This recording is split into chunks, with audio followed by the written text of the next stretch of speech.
반갑습니다. 우리가 대출 없이 살아갈 수 없죠. 지금 자본주의 사회니까요. 오늘은요, 정말로 나에게 좋은 대출, 그리고 금리가 낮은 대출을 모든 은행을 비교해서 가장 빨리 적정하게 찾아주는 금리 비교 플랫폼 사업을 하시는 김종주 대표님 모셨습니다. 인사 부탁드리겠습니다. 네, 반갑습니다.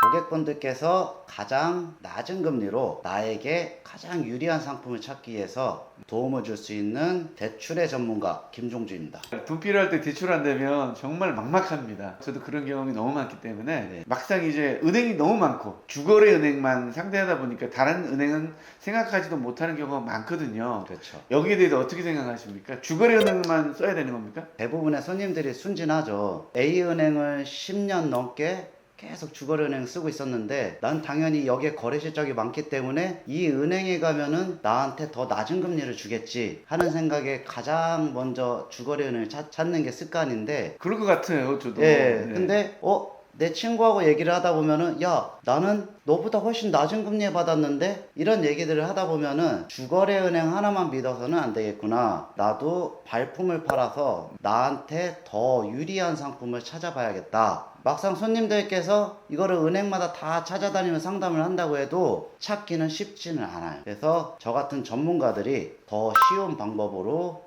소비자들한테 가장 유리한 상품을 할 수 있게 이렇게 찾아드리는 업무를 하고 있는 게 저희 금리 비교 플랫폼 사업이죠. 네.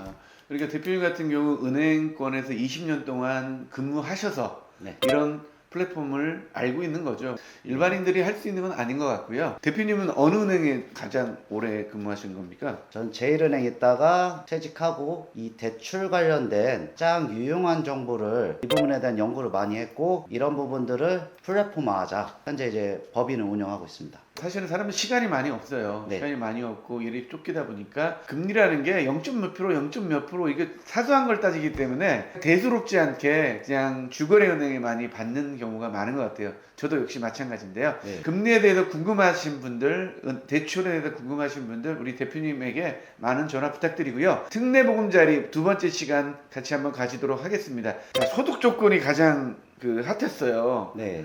소득에 제한 없이 대출을 해준다. 자, 이 내용 한번 설명 부탁드리겠습니다. 보도 발표 후에 가장 많은 질문들이 소득이 없어도 대출이 가능한 거 아니냐, 이런 질문들을 많이 하시는데, 소득이 없어도 된다는 게 아니라 소득의 구간이 없다, 이 부분을 해석을 잘 못 하시더라고요. 어떻게 보면 이제 현 정부의 정책도 마찬가지로 대출을 할 때는 자기의 상환 능력에 맞게 해라, 이 부분은 꼭 지켜야 되기 때문에 그 부분을 조금 그나마 완화하기 위해서 한 게 DSR 제도는 적용을 하지 않겠지만 단 특례 보금자리론에서 DTI 비율은 적용을 한다. 이 부분은 꼭 아셔야 돼요. 그러니까 이건 이렇게 해석하면 될 것 같아요. 보통 네. 이제 뭐 너무 돈을 많이 버는 사람에게는 사실 특례 어떤 혜택을 안 줬단 말이에요. 돈을 좀 많이 벌더라도 해주겠다는 얘기인 것 같아요. 소득 제한 없이 이거는 연봉이 많은 사람도 해주겠다, 이렇게 판단하면 될 것 같습니다. 그리고 그러면 특례보금자리를 언제부터 받을 수 있는 건지, 미리 신청 가능한지, 그리고 부동산 구입할 경우에는 잔금하고 계약 기간이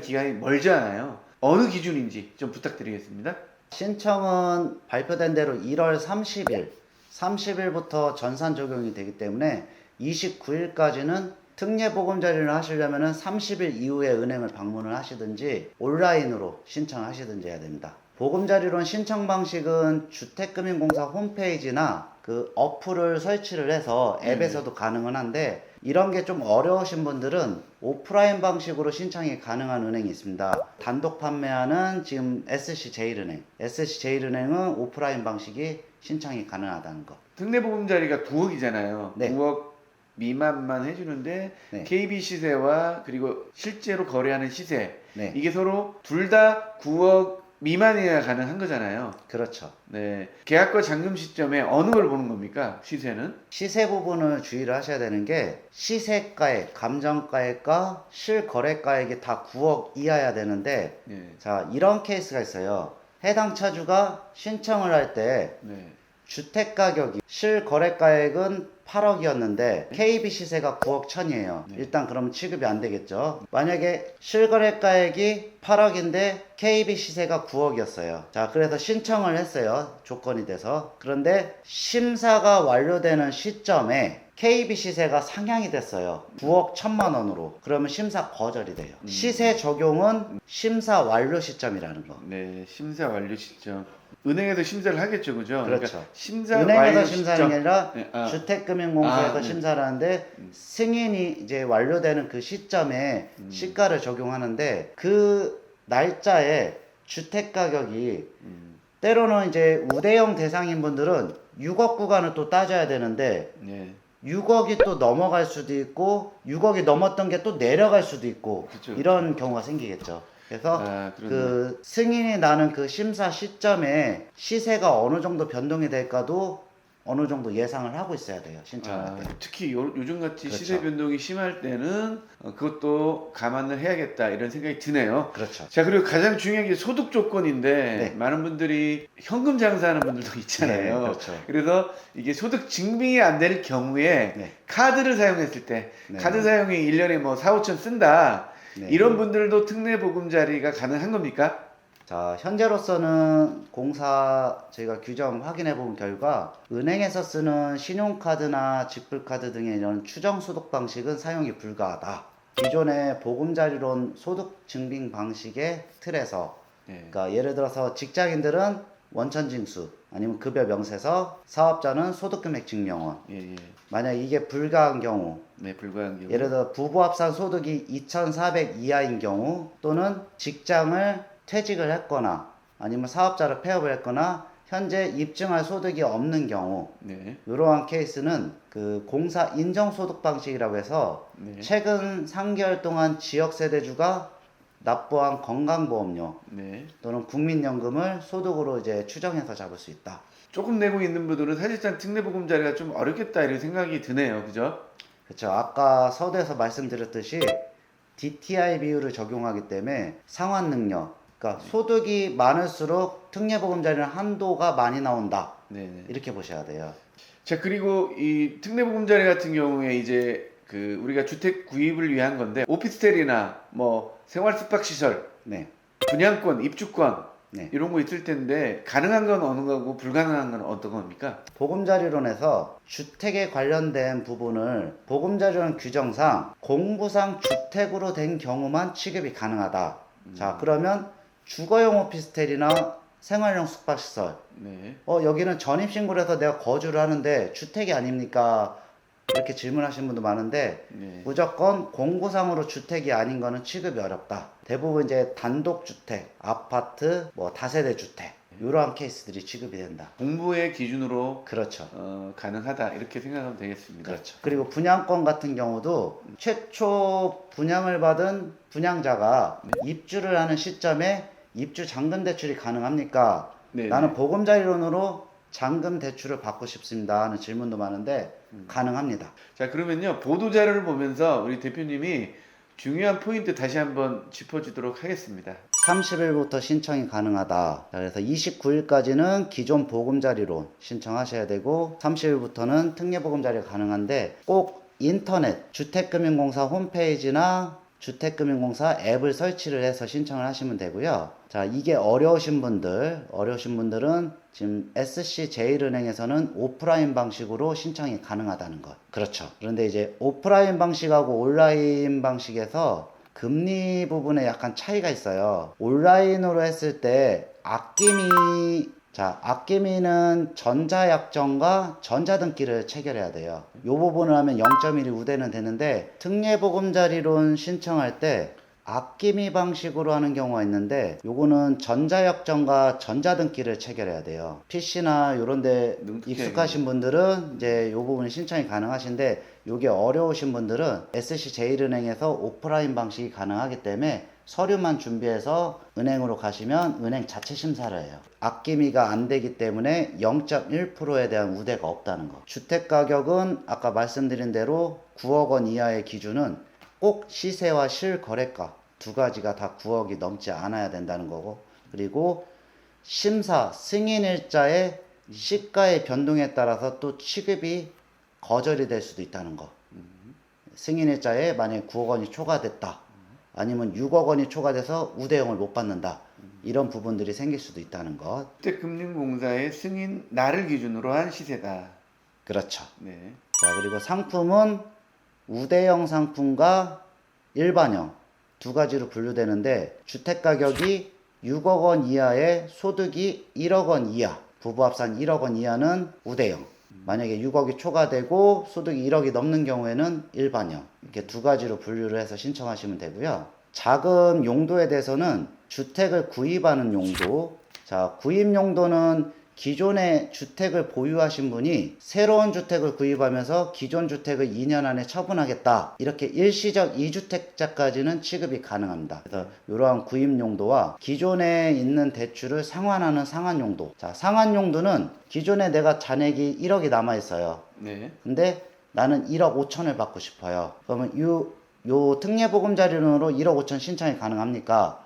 특례보금자리는 기존에 있는 잔액 이내에서만 신청해야 되기 때문에 한도가 초과돼서 생활자금으로 나가는 대출은 취급이 어려워요. 만약에 추가 대출을 하실 거면은 특례보금자리를 신청해서 기존 대출 잔액까지만 대환을 하시고 추가로 받고 싶은 금액은 추후에 실행이 된 후에 은행 상품으로 받으셔야 된다는 거. 네. 요것도 꼭 유념하셔야 되고, 임차보증금 반환 용도, 세입자 보증금을 빼주기 위한 용도인데, 자, 요것도 주택 가격의 70%와 현재 임차인의 보증금 네. 둘 중에 낮은 금액으로 신청이 가능하다는 것. 네. 네, 또 그래서- 시대를 반영하겠다는 거네요. 시대를 그렇죠. 반영해서 해주겠다는 거네. 네, 그래서 항상 둘 중에 낮은 금액이라는 거. 자, 대출 한도는 최대 5억 원 이내에 받을 수 있다. 최대는 5억 원인데 아까 얘기한 대로 DTI 비율이 적용돼서 내가 신청한 금액이 충족이 돼야 될 때. 보통 아파트 같은 경우는 LTV 70%에 DTI 60%. 자, 그리고 지금 강남 사구처럼 규제 지역은 10%가 하향이 돼요, LTV 한도가. 그래. 그래서 아파트 같은 경우 LTV 60%에 DTI도 10% 하향돼서 50%까지. 그래서 요 표를 보면은 내가 해당되는 지역의 LTV와 DTI를 계산하시면 되고요. 자, 그리고 이제 다세대, 단독, 연립 이렇게 B아파트는 5%가 또 하향이 돼요. 그 다음에 대출 만기는 10년에서 50년까지 6가지 방식이 존재한다. 나는 무조건 50년을 하고 싶다 하시는 네, 분들이 그럴 수 있는데 있겠죠. 나이를 잘 봐야 돼요. 네. 나의 자, 목배. 고령이신 분들이 이런 질문들을 많이 하시는데, 네. 자, 만 34세 이하 또는 신혼부부, 34세 이하의 신혼부부 최대 만기는 50년까지예요. 자, 그러면 39세 이하의 신혼부부는 40년까지. 네. 자, 그럼 내가 나이가 40이야. 올해 만으로 따지니까 40이야. 네. 그러면 만기가 30년으로 제한이 된다는 거. 자, 그리고 최대 우대폭은 90bp, 0.9%까지인데 미분양 주택, 신혼가구, 사회적 배려층, 저소득, 아끼미도 있는데 이거를 다 충족하기는 어려워요. 실제로 3.75를 받을 수 있는 분들이 얼마나 될까? 네, 이게 약간 의문이고요. 자, 그리고 중요한 게 보면 중도상환 수수료 요것 때문에 상당히 관심이 많은데 네. 특례보험자리는 상환 수수료를 받지 않는다. 빨리 갚아도 된다는 거잖아요. 이 부분은 어떻습니까? 이 부분이 아주 매력적인 거죠. 중도상환 수수료가 아예 없다. 네. 자, 기존에 있는 대출을 갈아타도 그것도 면제고, 대출을 받은 다음에 하루가 지나서 상환해도 상환 수수료 받지 않겠다는 거예요. 네. 그렇기 때문에 세입자 임차보증금 반환으로 특례보금자리를 한 다음에 네. 다시 전세가 맞춰지면은 전액 상환하겠다. 네. 이런 분들한테는 상당히 유리하겠죠. 아, 그렇네요. 네. 알겠습니다. 그래서 이 부분은 상당히 메리트가 있다고 네. 봐야 되고요. 예. 그리고 특례보금자리론 신청을 해서 대출이 발생이 됐는데, 자, 주택을 구입하시는 분들은 꼭 주의하셔야 할 점이 대출을 쓰는 기간 동안 새로운 주택을, 그러니까 네. 주택을 하나 추가로 더 구매를 하시면 안 돼요. 아, 그렇네요. 예, 이 상품의 취지는 서민자금이기 때문에 네. 집을 하나를 더 살 목적으로 이 대출을 쓰면은 상환 조치가 들어와요. 처분을 해라. 네. 대출금을 상환해라. 3년 동안 보금자리론 이용을 제한하겠다. 이런 이제 약정 조건이 있기 때문에 꼭 추가적으로 내가 어느 아파트를 분양을 한 번 더 신청해서 받아보겠다든지 뭐 집을 하나 투자 목적으로 더 사겠다 하시는 분들은 보금자리론이 아닌 은행 상품을 이용해야 된다는 거. 요거를 꼭 주의하셔야 돼요. 이 들어보니까 이 대출도 상당히 디테일이 필요하네요. 내가 직접 상품을 찾는 것보다 이렇게 네. 전문가에게 상담을 하는 게 훨씬 더 이득이 아닐까 이런 생각이 드네요. 워낙 또 복잡하네요. 막상 들어보니까. 그러니까 사실 이렇게 그 보도자료를 읽는 것보다 이렇게 10분 정도 시간 내서 직접 상담하는 게 훨씬 더 도움이 되지 않을까 이런 생각이 듭니다. 네. 한번 그래도 마무리 네. 간단하게 좀 부탁드리겠습니다. 이런 질문도 있어요. 보금자리론 대출을 받고 여기에 전입신고를 꼭 해야 됩니까? 네. 하시는 분도 있는데 네. 전입신고는 안 하셔도 돼요. 음. 물론 이제 해당 은행에서 요구를 할 수도 있겠지만 네네. 전입 조건이 음. 필수상으로 들어가지 않는다는 거.